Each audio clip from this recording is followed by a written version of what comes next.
साहिब बंदगी सतनाम। तो आज परमपिता परमात्मा की अपार कृपा से शंकरपुर में ये मूल ज्ञान का प्रचार प्रसार होने जा रहा है। बहुत बड़े भाग होते हैं हम जीवों के जो अपने पूरे जीवन काल में एक बार भी कबीर साहब के इस मूल ज्ञान को सुन पाते हैं, और उससे भी बड़े भाग होते हैं उन जीवों के जो इस ज्ञान को थोड़ा सा भी समझ पाते हैं। क्योंकि सुनना आसान है, आए बैठे घंटा 2 घंटा सुन के चले गए, लेकिन इस ज्ञान को समझना बहुत मुश्किल है। जिस पर परमात्मा की कृपा हो, जिस पर मालिक की दया हो, केवल वही इस ज्ञान को समझ पाते हैं, वही इस ज्ञान को अच्छे से ग्रहण कर पाते हैं। नहीं तो सारी उम्र बीत जाएगी सुनते सुनते, लेकिन ये समझ में आने वाला नहीं। इसलिए अरदास करते हैं परमात्मा से कि आज इस गांव में जहाँ तक भी आवाज़ जा रही है और जो इस सत्संग को सुन पा रहे हैं, सब पर मालिक की कृपा हो, सब पर बंदी छोड़ की दया हो, सब पर उस अकाल पुरख वाहिगुरु की दया हो। सब जागें और अपने आत्म कल्याण के लिए पहला कदम उठाएं। पहला कदम यानी सत्संग सुनना शुरू करें, क्योंकि बोला भी गया है, बिन सत्संग विवेक ना होई और राम कृपा बिन सुलभ न सोई। राम कृपा बात की बात है, पहला कदम सत्संग है। सत्संग सुनोगे तो विवेक जागेगा, विवेक जागेगा तो राम की कृपा होगी, अन्यथा नहीं होगी। तो इसलिए आज का सत्संग बहुत बहुत ज़्यादा इम्पोर्टेंट है आपके जीवन में। इसको अच्छे से समझना है और इसको ग्रहण करना है। सत्संग शुरू करने से पहले परमात्मा के नाम पे जयकारा लगाएंगे, बंदी छोड़ की जय करेंगे और फिर सत्संग शुरू करेंगे। बोलिए परमपिता परमात्मा की, सदगुरु बंदी छोड़ कबीर साहिब की, सभी संतों की, सभी भक्तों की, सदगुरु मदनपति साहिब की, सदगुरु दुलमपति साहिब की, दीवान जौहरपति साहिब की, सदगुरु राम सेवक साहिब की, सदगुरु वैरागपति साहिब की, कलीनापुर धाम की, सबके गुरु महाराज की, इस गांव नगर बस्ती की, आज के आनंद की, सकल हंस को बंदगी, साहेब बंदगी सतनाम। तो कबीर साहब इस संसार को चेताने के लिए, जगाने के लिए, समझाने के लिए बार बार इस भवसागर में आते हैं, हमारे बीच आते हैं, एक इंसान का रूप धारण करके आते हैं और हमें हमारा सत्य स्वरूप बता के चले जाते हैं। इंसान स्वरूप धारण करके आते हैं, इसका मतलब ये नहीं कि वो इंसान है। किसी गलतफहमी में मत रहना कि कबीर साहब कोई इंसान है, यानी कोई आदमी है। वो ना आदमी है, ना औरत है, वो कोई शरीर नहीं है, वो कोई देह नहीं है, वो कोई इंद्रियां नहीं है, वो देहातीत हैं, इंद्रियतीत हैं, मायातीत हैं। उनका कोई नाम भी नहीं है। ये कबीर नाम तो उनको रखना पड़ गया मजबूरी में, क्योंकि हमारे इस लोक में जो भी पैदा होता है, जो भी दिखाई देता है, जो भी इस संसार में आता है, उसका एक नामकरण हो जाता है। आप देखेंगे आपके दादा परदादा, आपके पिता, आपके माँ बाप, आपके बच्चे, सगे संबंधी, हर किसी का एक ना एक नाम रखा गया है। ऐसा हो नहीं सकता कि आप कोई आदमी को देखो और पूछो तेरा नाम क्या, वो कहे कि मेरा कोई नाम नहीं है। ऐसा नहीं हो सकता। कोई ना कोई नाम उसको दे ही दिया जाएगा, चाहे उसको पैदा होते ही उसके घर वाले त्याग क्यों ना दें। नदी के किनारे भी छोड़ गए ना, और कोई उठा के लेके चला गया, वो भी उसका नाम रख देगा। अरे इंसान के छोड़ो, यहाँ कुत्तों के नाम रख दिए जाते हैं। किसी घर में कोई कुत्ता पलाओ, पूछ लेना कुत्ते का क्या नाम है, फटाक से बता देगा। बकरियों के नाम, भैंसों के नाम, गाय के नाम, सबके नाम रखे जाते हैं, लेकिन कौन रखता है? इंसान रखता है। अब तुम कुतिया को जाके मत पूछने लग जाना तेरे बच्चों के नाम क्या है, वो नहीं बता पाएगी। ये इंसान रखता है। क्यों रख पाता है? क्योंकि इंसान के पास 52 अक्षर हैं। इंसान के पास 26 अक्षर हैं, इंसान के पास 84 अक्षर हैं। अलग अलग भाषाओं में अलग अलग गिनती है अक्षरों की, लेकिन कहलाते अक्षर ही हैं।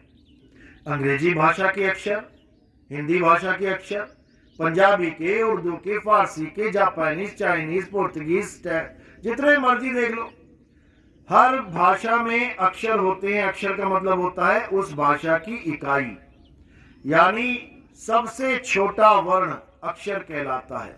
उन्हीं अक्षरों को जोड़ जोड़ के शब्द बनाए जाते हैं।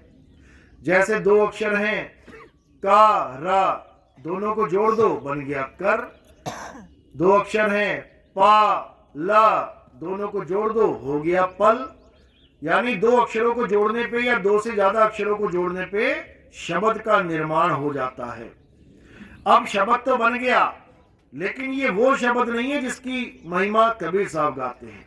ये कौन से शब्द हैं? ये 52 अक्षरी शब्द हैं।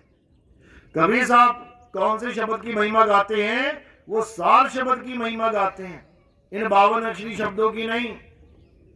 52 अक्षरी शब्दों का उत्पन्न भी होते हैं और इनका नाश भी हो जाता है। यानी 52 अक्षर पैदा भी होते हैं और इनका खात्मा भी हो जाता है। लेकिन कबीर साहब का जो अक्षर है, कबीर साहब का जो शब्द है, उसको ना पैदा किया जा सकता है, ना ही उसका खात्मा होता है।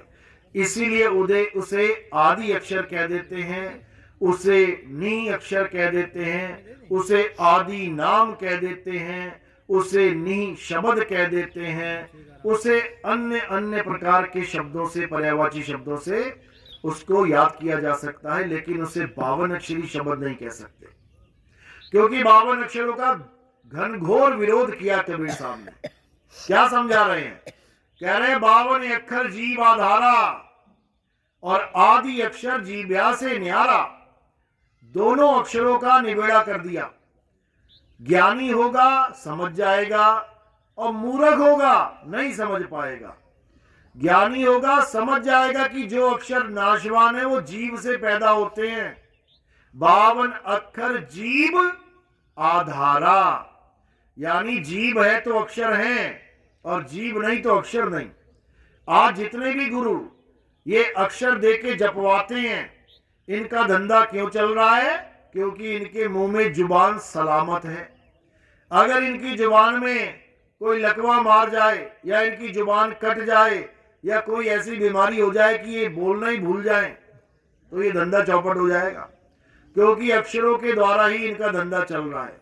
ये जितने भी गुरु बैठे हैं, अक्षरों को देके उसका जाप करवा के इंसान जन्म बर्बाद करने का जो ठेका ले रखा है इन लोगों ने, इनका सारा धंधा 52 अक्षर का धंधा है। और कबीर साहब इन 52 अक्षरों का जोरदार खंडन करते हैं। क्या कहते हैं?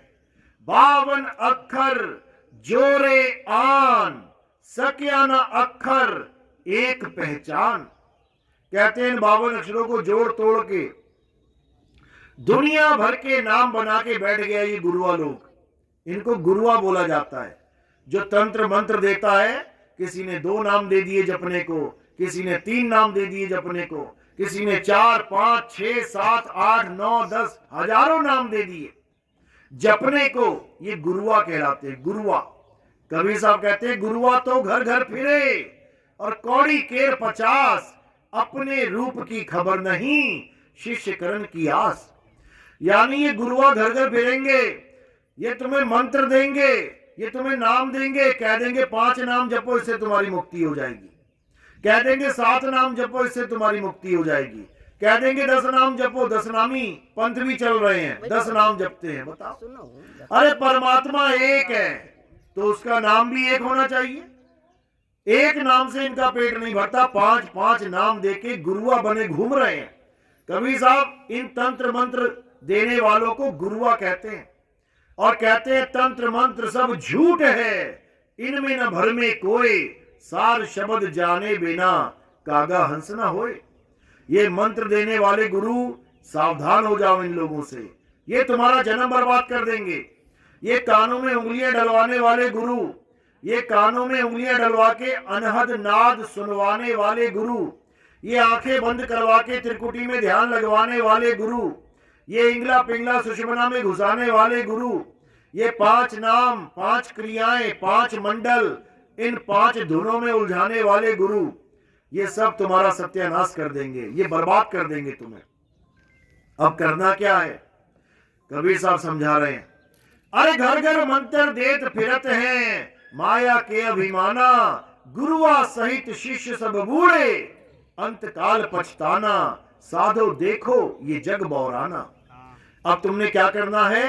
अब तुमने दोनों प्रकार के अक्षरों का निबेड़ा कर लेना है, दोनों प्रकार के शब्दों का निबेड़ा कर लेना है। तुम्हें आदि अक्षर चाहिए या 52 अक्षर? तुम्हें आदि नाम चाहिए या 52 अक्षरी नाम? तुम्हें आदि शब्द चाहिए या 52 अक्षरी शब्द? इसका निबेड़ा कर लेना है तो तुम्हारा जन्म सफल हो जाएगा। इसी को बोला गया, सोई गुरु पूरा कहावे, जो 2 अक्षर का भेद बतावे, एक छुड़ावे। ये 52 अक्षरी नामों को छुड़वा दिया जाएगा। हिंदू है तो राम राम जप रहा है, मुसलमान है तो अल्लाह अल्लाह जप रहा है, सिख भाई है तो वाहिगुरु वाहिगुरु जप रहा है, ईसाई है तो हालेलुया हालेलुया जप रहा है। किसी ना किसी अक्षर से हर धर्म का जीव बंधा पड़ा है। कारण क्या है? आत्मज्ञान की कमी। ये उस आत्मा को नहीं जानते जिस आत्मा की वजह से ये सारे अक्षर अस्तित्व में आते हैं।